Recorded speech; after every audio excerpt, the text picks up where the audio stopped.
Muy buenas tardes para acá, para los habitantes de este continente de América. Muy buenas noches para España. Hoy, 14 de marzo del 2021, narro para ustedes desde acá, desde Colombia, desde la ciudad de Villavicencio, antiguo virreinato de la Nueva Granada. Había narrado en la historia anterior sobre los indígenas que se habían sumado voluntariamente a los ejércitos realistas españoles en contra de la independencia. Y debo explicar por qué los indígenas harían una cosa tan loca, o que suena loca. Entonces tengo que ver los antecedentes de estos sucesos. El mejor antecedente de este, sobre todo, se vivirá en la actual Paraguay y Argentina,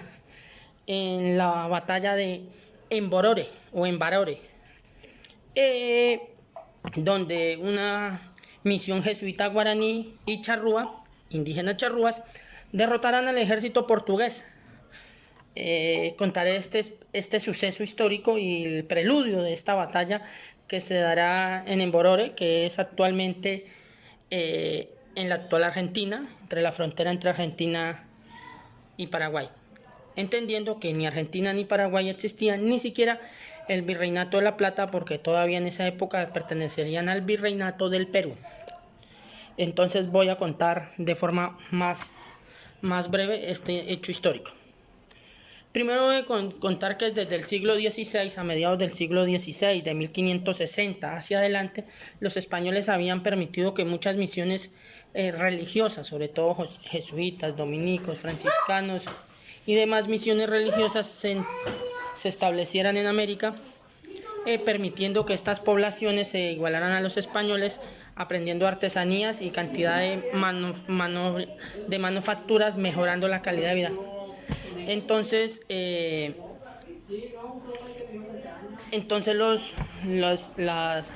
los bandereitas, que eran esclavistas portugueses, holandeses e ingleses, en su preferencia ingleses y portugueses por sus tratos,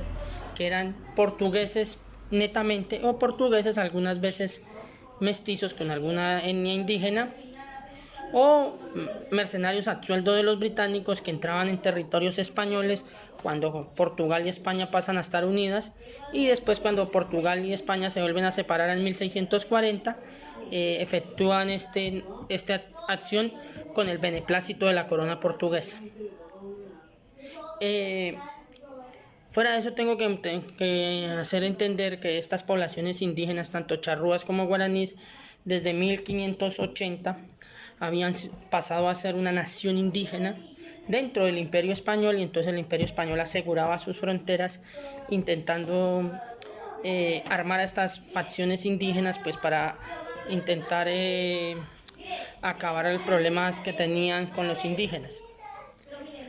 Pero pues estas medidas no se llevarían a cabo efectivamente hasta principios de 1610 a 1620, pero las incursiones británicas en territorios españoles, ya explicado, de 1580 a 1640, la corona española y portuguesa estaban unidas, así que esto era un territorio español,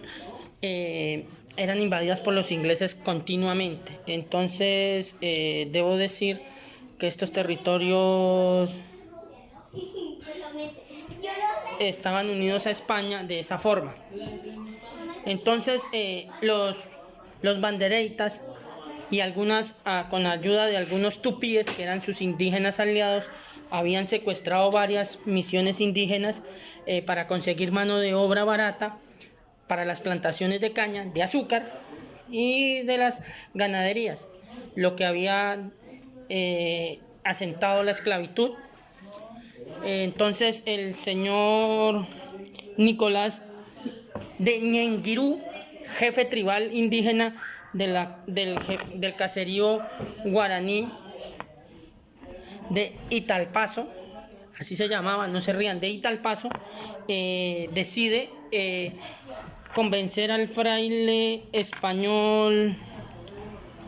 Antonio Romero para que pueda hablar con el rey Felipe III y conseguir armas para poder poner fin a la cacería de indígenas que efectuaban los ingleses y los holandeses y los portugueses en el Virreinato del Perú, en lo que hoy sería actualmente Paraguay y Argentina. había habido un episodio con los guaraníes que tuvieron que huir a lo que hoy es actualmente Tres Misiones, que inspira una película estadounidense que se llama La Misión, pero de ella no hablaré. Esto es un hecho ocurrido 30, 40, 50 años antes de este hecho que pasa acá, que narraré. Entonces la batalla en Borore se da primero porque los indígenas comienzan a armarse y a atacar a los asentamientos portugueses efectuados hasta lo largo de Río Grande do Sur, hasta muy cerca de la provincia de Sao Paulo. Por eso parte del ejército que lucharía contra los guaraníes se llamarían paulistas. Los bandereitas secuestrarían varias poblaciones indígenas y estas se unirían hasta Argentina, hasta la actual Argentina, hasta Misiones, y las poblaciones indígenas se suman a un ejército libertador guiado por este señor Nicolás Ñenguirú, que será el cacique tribal que les va a dar la libertad a esos indígenas secuestrados, que en su mayoría eran niños, niñas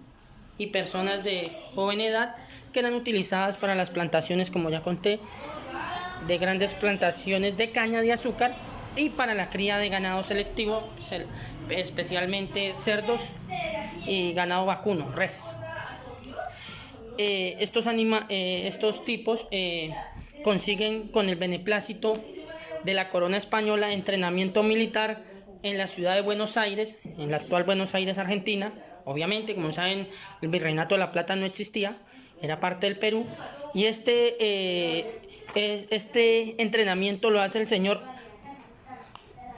Leonardo José García Sarmiento de Sotomayor, virrey del Perú en esa época, de 1641. Se arman los indígenas y se va a hacer una campaña para liberar a los indígenas sometidos al yugo portugués de esa época. Al final de la batalla en Borore se presentarán 4.000 indígenas entre charrúas y guaraníes contra 2.500 bandereitas liderados por el señor, como cosa paradójica, ambos se llamarían Manuel Antonio. El señor Manuel Antonio Pires sería el líder de los portugueses que liderarían la batalla. Los españoles o los indígenas harían un cañón de madera, que era el único arma grande de asedio que tenían, con el que rompían los casquetes, donde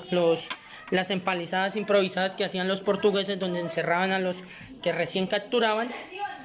y por eso llegan a tener ese número de 4.000 hombres contra apenas 2.600 portugueses, aunque en estos tengo que contar que habían 2.200 mercenarios, discúlpeme, 200 mercenarios Highlander británicos, los famosos Highlander británicos, y también hay 300 holandeses que trabajan a sueldo, pues porque son los que más les conviene este proceso comercial. La batalla es una batalla muy fuerte. Los indígenas morirán, más de 450 indígenas.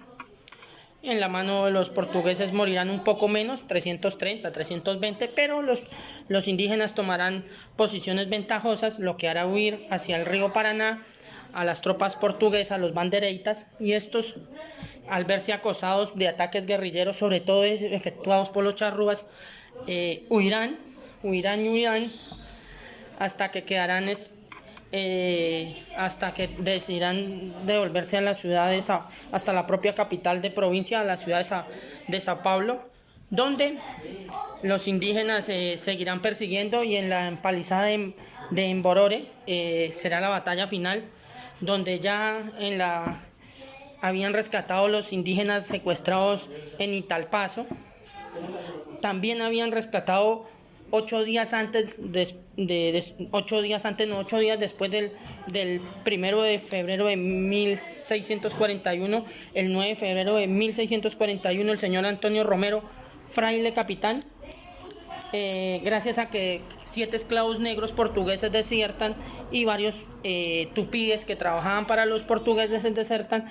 pueden capturar el fuerte de Copacabana, que eso sería muy cercano a la actual frontera entre Argentina y Paraguay. Estas poblaciones se unen al ejército, se puede decir que el liberador del señor Nicolás Ñenguirú y de Leonardo José García Sarmiento de Sotomayor, que son los que van a liderar este ejército indígena con apenas 40 hombres blancos. En su mayoría tengo que decir que eran frailes y aspirantes a sacerdotes,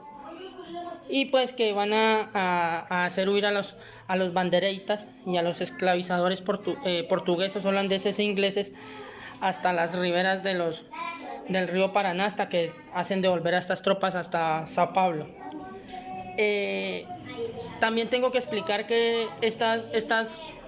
este ataque de los indígenas se da por el mismo secuestro que hacen los portugueses sobre sus poblaciones, sobre las propias misiones jesuitas, franciscanas y dominicas, que tanto España como Portugal habían acordado respetar en el Tratado de Tordesillas, que había sido roto muchas veces por la corona portuguesa. Segundo, tengo también que decir que la victoria española e indígena se da gracias a la acción de muchos indígenas tupíes, que al ver los maltratos sufridos por los portugueses y sobre todo por los jefes de los Highlanders británicos, que era un señor de apellido Manuel Preto, que era un portugués que había conseguido estos Highlanders como mercenarios. Estos señores se pasan al bando español, efectuando encarnizadas guerras de guerrilla, utilizando unas famosas flechas envenenadas con mandioca brava, lo que en Colombia llamábamos yuca brava, y también pasando información certera de los puntos donde se efectuaban los ataques portugueses a los territorios españoles en las misiones jesuitas. Esta victoria también da al traste con la recién independencia de Portugal hacia la corona española, pues estos soldados indígenas entrenados en las misiones serán bastiones de la cristiandad católica, defenderán en todo lo que se pueda creer, y también defenderán los principios de hermandad que defendían estas misiones jesuitas, donde se pagaba ya por la labor sacrificada, y donde también se cree que nace el famoso guarapo de piña que tomamos hoy en día. Había pensado, ya para finalizar, también como hoy es 14 de marzo, el ataque inglés sobre Cartagena de Indias de 1741, inicia un 15 de marzo de 1741, pero como es una historia tan comentada, la hazaña bélica del general Ancamot, Oblas de Lezo y Alabarrieta, decidí mejor terminar de explicar el proceso cultural que se vivió por los indígenas con la llegada de los españoles. Como ya he dicho, esto no quiere decir que no haya habido personajes malos ni tétricos en la historia americana de parte de los españoles, ni que todo haya sido perfecto, casto y puro, sino que son personas y seres humanos que perdonaron y vivieron lo que vivían en su época. También debo decir que este armamento guaraní produjo después el asentamiento armado en toda América de muchas poblaciones indígenas, incluso llegando a Colombia, a Puerto Inírida y a muchas ciudades donde los españoles tuvieron que efectuar fuertes y armas para poder defender a los indígenas que indefensos se veían ante los ataques ingleses y holandeses, que no se movían el corazón al respetar a estos indígenas, sino se los llevaban secuestrados para obtener mano de obra aún más barata que los negros y hacer cualquier clase de vejamen y atropello sobre estos pobres hombres que, a pesar de que España no era perfecta ni casta, defendió sus derechos sobre la tenencia de la tierra. También debo decir, ya para no complicarlos más, que este es un recuerdo a esos valientes hombres españoles, indígenas y negros, que con un ejército mayor, pero con el conocimiento, con el uso de las armas y con el uso de la verdad, pusieron en fin a una de las prácticas más conocidas de los pescadores de perlas y presos por su fe católica. Es un benemérito también a los hombres tanto de Argentina como del actual Paraguay, que defendieron las libertades de estos indígenas que estaban dentro de sus territorios y dieron todo para esta victoria. Para finalizar, la batalla de Mborore terminará con la victoria completa española. Portugal terminará pidiendo una paz. Después de una guerra terrible de 15 años, el Papa será mediador de esta guerra, y los portugueses tendrán que reconocer el respeto inherente a las misiones religiosas españolas, estén donde esté, lo que permitirá que muchas religiones españolas lleguen incluso al África. Les agradezco enormemente. Ha sido un placer hablarles desde acá, desde Villavicencio, para la Casa Histórica Gualongo y Quesada. Mi nombre es Eduardo Alberto Gómez Moreno. Muchísimas gracias.